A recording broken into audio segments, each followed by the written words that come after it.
Un vent de renouveau souffle sur le centre de plein air de Sainte-Apolline. Seuil d'immigration, un frein majeur à la croissance économique.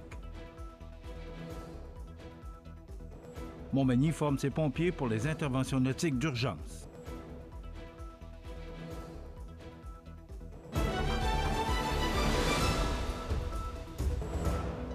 Lundi 10 novembre 2025. Bonjour mesdames et messieurs, bienvenue à votre bulletin d'actualité sur le réseau de télévision CMA-TV et bon début de semaine. Le centre de plein air de Sainte-Apolline-de-Patten s'offre une véritable cure de jeunesse grâce à un appui financier de 100 000 $ provenant du Fonds Région et Ruralité, volet Vitalisation. Ce soutien permet d'améliorer les installations de base, notamment les infrastructures septiques et d'eau potable, tout en dynamisant l'offre touristique locale. Parmi les nouveautés, le centre propose désormais 2 yourtes rustiques 4 saisons, conçues pour faire vivre une expérience immersive au cœur de la nature. Offertes en location au coût de 95 $ la nuit, ces yourtes invitent les amateurs de plein air à découvrir la beauté du territoire, que ce soit à l'automne, en hiver ou en toute autre saison. Au centre de cette transformation, le lac Carré demeure le joyau naturel du site. Véritable moteur d'attractivité, il contribue à la vitalité économique et touristique de la région. Les prochaines étapes du projet viseront à préserver la qualité de l'eau du lac et à moderniser davantage les hébergements afin de proposer une expérience encore plus complète et authentique aux visiteurs. Grâce à cette revitalisation, le centre de plein air de Sainte-Apolline renforce son rôle comme destination de choix pour les amoureux de la nature, tout en soutenant le développement durable de sa communauté rurale. La Fédération des chambres de commerce du Québec et la Chambre de commerce et d'industrie de la MRC de Montmagny jugent sévèrement les nouveaux seuils d'immigration annoncés par le gouvernement du Québec. Selon elles, ces mesures sont loin de répondre aux besoins criants de main-d'œuvre des entreprises, déjà fragilisées par la pénurie qui perdure depuis plusieurs années. Le Québec a besoin de 106 000 nouveaux travailleurs chaque année pour les 4 prochaines années afin de combler les départs à la retraite, soutenir les opérations et répondre à la demande croissante des clients. Or, le seuil fixé à 45 000 nouveaux arrivants demeure nettement insuffisant. Même s'il représente le moins pire des scénarios, il reste bien en deçà des besoins économiques, souligne Véronique Proulx, présidente directrice générale de la Fédération.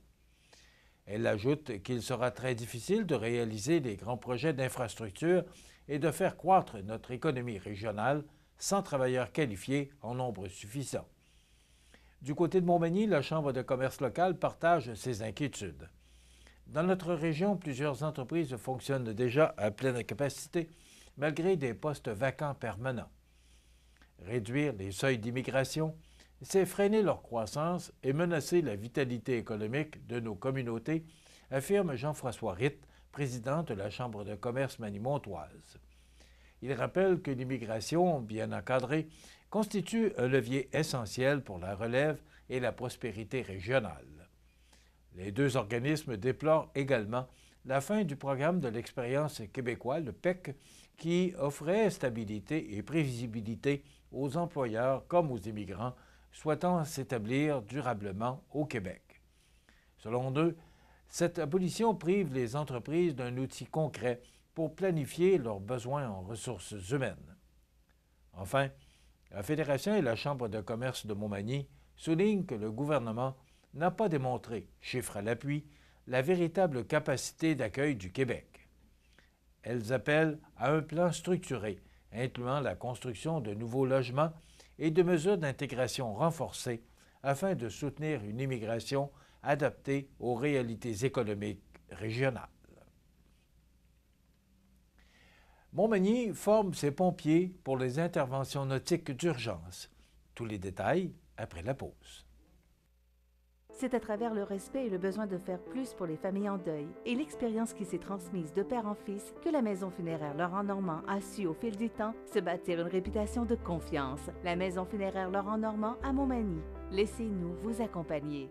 Le restaurant Pizzeria Porto Bellissimo, un incontournable à Saint-Jean-Port-Joli. Pizza débordante de garniture, menu varié et abordable. Délicieux desserts avec des produits de grande qualité des gâteries de l'Ami. Porto Bellissimo et les gâteries de l'Ami, route de l'église à Saint-Jean-Port-Joli. Ces jours-ci, à votre Légion locale, on fait les choses différemment, avec pour mission de soutenir les vétérans, de s'amuser et d'accueillir tout le monde dans nos rangs. Pas besoin d'être un vétéran pour adhérer à la Légion. En tant que membre, vous vous joindrez à des milliers d'autres au service de nos vétérans, nos communautés et notre pays. Et grâce à notre programme Member Perks, vous économiserez des milliers en magasins, au restaurant et sur des produits et services dans tout le pays. Adhérez à la Légion.ca. Vous regardez CEMA TV, le réseau de l'information sur la Côte-du-Sud. La ville de Montmagny franchit une nouvelle étape dans la sécurité publique en amorçant une série de formations en sauvetage nautique pour une vingtaine de pompiers et pompières de son service de sécurité incendie et de la sécurité civile. L'objectif est de permettre aux pompiers et pompières d'intervenir rapidement et efficacement lors de situations d'urgence sur les plans d'eau du territoire. La première étape de ce programme se déroulera à la piscine Guylaine-Cloutier, où les participants suivront la formation Intervention nautique d'urgence. Cette initiation leur offrira les compétences de base nécessaires avant de passer à des formations en milieu naturel. Fait à souligner, cette première séance sera dirigée par un membre du service incendie de Montmagny, récemment accrédité comme formateur par la Société Sauvetage du Québec, une reconnaissance obtenue en avril dernier. Au fil de l'hiver et du printemps, les pompiers prendront part à 2 formations avancées, dont les exercices pratiques auront lieu dans le bassin de la rivière du Sud.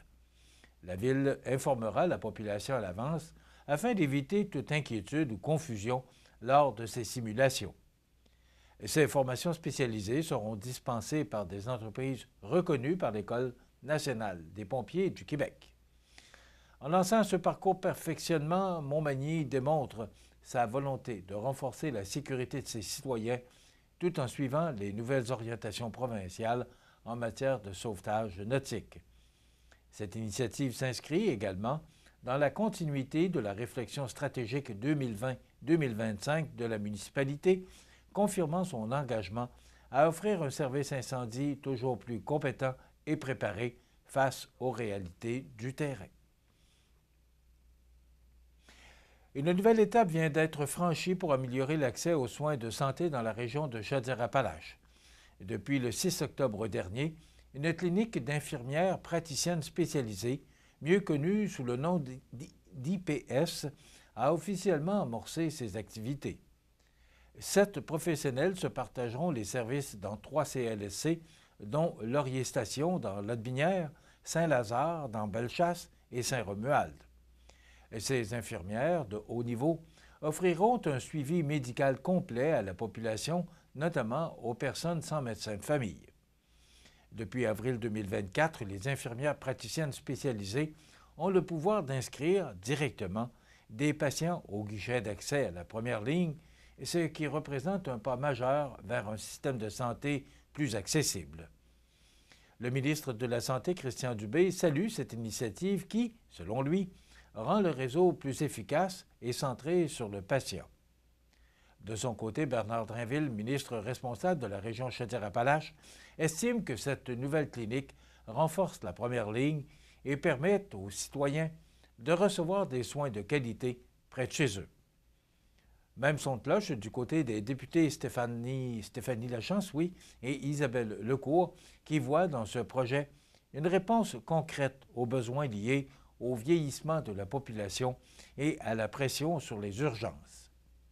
À terme, les 7 infirmières praticiennes spécialisées seront réparties de la façon suivante, dont 4 au CLSC de Saint-Romuald, 2 à Saint-Lazare et 1 à Laurier-Station. Elles travailleront de concert avec divers professionnels de la santé, comme des travailleurs sociaux, pharmaciens, nutritionnistes et physiothérapeutes, dans une approche interdisciplinaire au cœur des communautés. La clinique principale s'installera éventuellement au CLSC de Saint-Romuald, dans les anciens locaux du groupe Médecine de famille universitaire.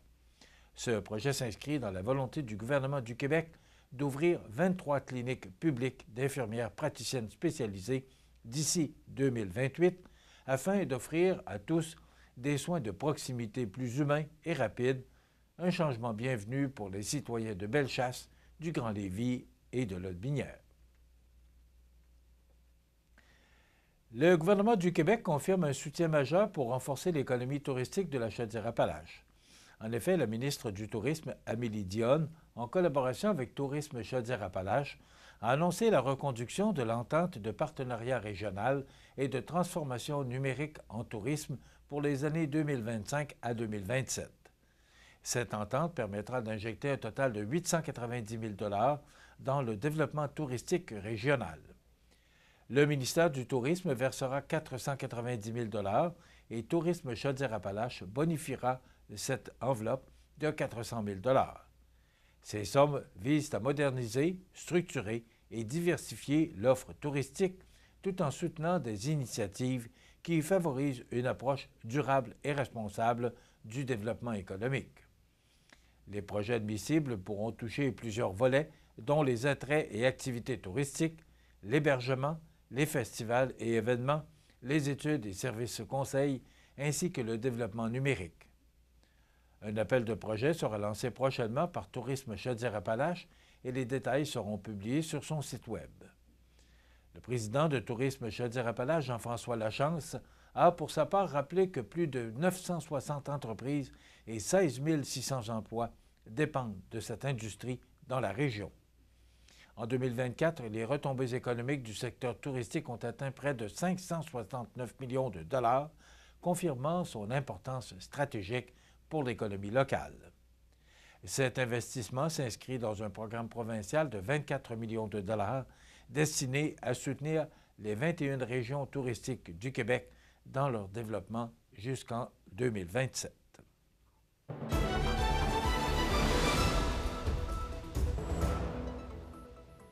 Au sport, la 7e semaine d'activité de la Ligue de hockey Côte-Sud a été marquée par un revirement inattendu alors que le Family Prix de Saint-Joseph a subi ses 2 premiers revers de la saison, mais demeure néanmoins en tête du classement général.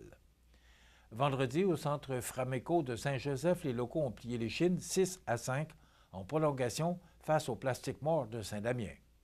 Malgré une performance offensive soutenue de part et d'autre, c'est Raphaël Corriveau qui a tranché le débat à 2 minutes 25 de la période supplémentaire. Le gardien William Boily a repoussé 46 lancers pour offrir la victoire aux siens. 2 jours plus tard, le Family Prix espérait rebondir à domicile contre le Giovannina de Sainte-Marie, mais les visiteurs ont profité d'un double avantage numérique en 3e période pour s'imposer 3-1.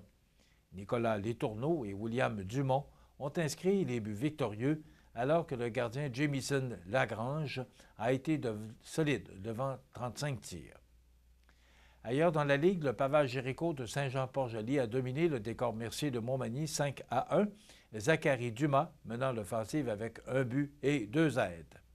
Les mercenaires de Lotbinière ont aussi brillé, disposant des éperviers de Saint-Charles 6-3 grâce au tour du chapeau de Jordan Ewe. Au classement, Saint-Joseph conserve la première place avec 11 points, suivi de près par Saint-Jean-Port-Joli avec 10 points et Saint-Damien avec 8 points. Le championnat est plus ouvert que jamais. Voilà, 5 parties seront à l'affiche le week-end prochain, dont 4 présentées le vendredi 14 novembre. Saint-Joseph visitera Montmagny à 20h30 et à la même heure, Saint-Jean-Port-Joli sera du côté de Saint-Prosper. À 20h45, on aura droit à l'affrontement entre Lotbinière et Sainte-Marie au centre Castel, puis à 21h, Saint-Damien sera à Saint-Charles, Saint-Prosper sera à Saint-Damien le samedi 15 novembre, rencontre qui s'amorcera à 19h30. Voilà ce qui complète votre bulletin d'actualité de ce lundi 10 novembre. Dans un moment, les prévisions de la météo. Et le menu de cette émission du lundi 10 novembre, dans un moment, vous présente une entrevue extrêmement intéressante avec l'auteur, Mme Henriette Labarre. Et on reçoit Mme Chantal Godin, qui est la nouvelle mairesse de Berthier-sur-Mer. Et Audrey Saint-Pierre nous fera part de ses trouvailles chez Grandeur Nature. Et bien sûr, on commentera l'actualité en fin d'émission. Mais voilà, c'est le menu de cette émission du lundi 10 novembre. Je vous souhaite donc une excellente émission. à notre antenne.